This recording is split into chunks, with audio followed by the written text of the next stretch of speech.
విదేశీ హిజాబ్ కు వీడ్కోలు. అది 90% ముస్లింలే ఉన్న దేశం. పేరు తజికిస్తాన్. చాలా కాలంగా అక్కడ అనధికారికంగా నిషేధంలో ఉన్న హిజాబ్ ధారణని ఆ దేశ పార్లమెంట్ కొద్ది రోజుల క్రితమే విదేశీ అని ప్రకటిస్తూ చట్టం చేసింది. మజ్లిసి నామో యాందగౌన్ అనే పార్లమెంట్ దిగువ సభ మే 8, 2024న, మజ్లిసి మిల్లీ అనే పార్లమెంట్ ఎగువ సభ జూన్ 19, 2024న హిజాబ్ ధారణని నిషేధిస్తూ తీసుకువచ్చిన చట్టానికి ఆమోదముద్ర వేశాయి. అంటే బక్రీద్ పండుగ ముగిసిన వెంటనే ఈ చర్య తీసుకున్నారు. తజికిస్తాన్ అధ్యక్షుడు ఎమోమైల్ రెహమాన్ చిరకాలంగా వాదిస్తున్నట్టు హిజాబ్ ఇక అధికారికంగా విదేశీ వస్త్రధారణ. నిజానికి ఇంతవరకు అక్కడ అమల్లో ఉన్న సెలవులు, ఉత్సవాల క్రమబద్ధీకరణ చట్టానికి సవరణే ఈ కొత్త చట్టం. పాత చట్టం జాతీయ సంస్కృతికి భిన్నమైన వస్త్రధారణని, అలాంటి వస్తువుల్ని కొనడాన్ని నిషేధించింది. ఇప్పుడు హిజాబ్ ను విదేశీ వస్త్రధారణగా చట్టం మేరకు చెప్పవచ్చు. అలనాటి సోవియట్ రష్యాలోని తజికిస్తాన్ ముస్లింలు అధికంగా ఉండే ప్రాంతం. ఎంతో వివాదాస్పదమంటూ మీడియా, అక్కడ కొన్ని మత ఛాందస సంస్థలు ఆరోపిస్తున్నప్పటికీ ఆ దేశ పార్లమెంట్ హిజాబ్ ధారణను నిషేధించింది. ఆ చట్టం ప్రకారం అక్కడ హిజాబ్ ధారణతో పాటు సంప్రదాయ ముస్లిం వస్త్రధారణ కూడా రద్దు కాబోతున్నాయి. తజికిస్తాన్ ప్రస్తుతం తాలిబాన్ పాలనలో ఉన్న ఆఫ్ఘనిస్తాన్ సరిహద్దు దేశమే.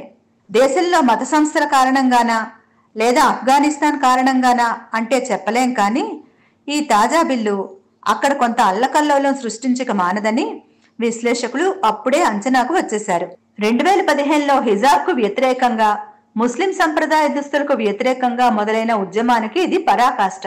ఆనాడే ఉద్యోగం చేసే మహిళలు పనిచేసే ప్రదేశాల్లో హిజాబ్ ధరించరాదని ఆదేశాలు ఇచ్చారు. నిజానికి 2007లోనే విద్యా మంత్రిత్వ శాఖ హిజాబ్ ధారణను అదుపు చేయాలని చూసింది. మొదట విద్యార్థినులకు ఈ నిబంధన వర్తింపచేశారు. తర్వాత ఈ నిబంధన పరిధిలోకి ఉద్యోగినులను కూడా తెచ్చారు. ఈదుల్ ఫితర్, ఈదుల్ అధా సమయంలో పిల్లల వస్త్రధారణ, ఉత్సవాలను తజికిస్తాన్ పార్లమెంటు నిషేధించింది. ఈ చట్టాన్ని ఆ దేశ పార్లమెంట్ ఆమోదించిందని రేడియో యూరప్ కూడా ప్రకటించింది. పిల్లలకు ఇచ్చే సెలవుల మీద నిషేధం విధించడానికి కారణం సరైన విద్య, సంరక్షణ కోసమేనని అధికారుల వివరణను ఉటంకిస్తూ రేడియో వజోడి నివేదించింది. పార్లమెంట్ 18వ సమావేశాల్లో అధ్యక్షుడు రెహమాన్ ఇమోమైల్ నాయకత్వంలో సాంస్కృతిక ఆచారాలలో మార్పులు సూచిస్తూ చట్టంలో ఈ మార్పులు తెచ్చారు. ఇందులో పిల్లల పెంపకంలో తల్లిదండ్రులు, ఉపాధ్యాయులు నిర్వహించవలసిన పాత్ర గురించి కూడా సూచనలు ఉన్నాయి. ఈ చట్టాన్ని ఉల్లంఘిస్తే పెద్ద మొత్తంలో జరిమానా విధిస్తారు. చట్టం ఉల్లంఘనతో ప్రమేయం ఉన్న మత గురువులైతే మరింత ఎక్కువ జరిమానా చెల్లించవలసి ఉంటుంది. ప్రభుత్వం అంచనా వేసినట్టుగానే ఈ చట్టం గురించి పెద్ద ఎత్తున చర్చ ఆరంభమైంది.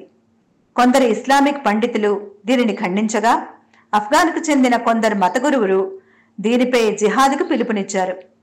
తజికిస్తాన్ ఇటీవల కాలంలోనే స్థానియత కలిగిన వస్త్రధారణను ప్రోత్సహిస్తున్నది. దీనిని జాతీయ వస్త్రధారణ అని కూడా పేర్కొంటున్నారు. తజికిస్తాన్లో ఏర్పడిన సెక్యులర్ ప్రభుత్వ అధిపతి, అధ్యక్షుడు రెహమాన్ ఆ దిశగా తీసుకుంటున్న చర్యలలో హిజాబ్ నిషేధం ఒకటి. తజికీ సంస్కృతి పునరుద్ధరణ, బహిరంగ ప్రదేశాలలో మత చిహ్నాలు తక్కువగా కనిపించేటట్టు చేయడం ఆయన ఉద్దేశం. రెహమాన్ పాలకుడిగా రికార్డు సృష్టించారు. మధ్య ఆసియాలోని తజికిస్తాన్ అధ్యక్షునిగా ఆయన 3 దశాబ్దాలుగా పనిచేస్తున్నారు.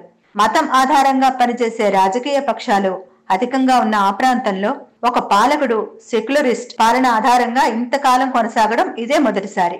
రెహమాన్ సోవియట్ రష్యాలోనే తజికిస్తాన్ రిపబ్లిక్ డిప్యూటీగా పనిచేశారు.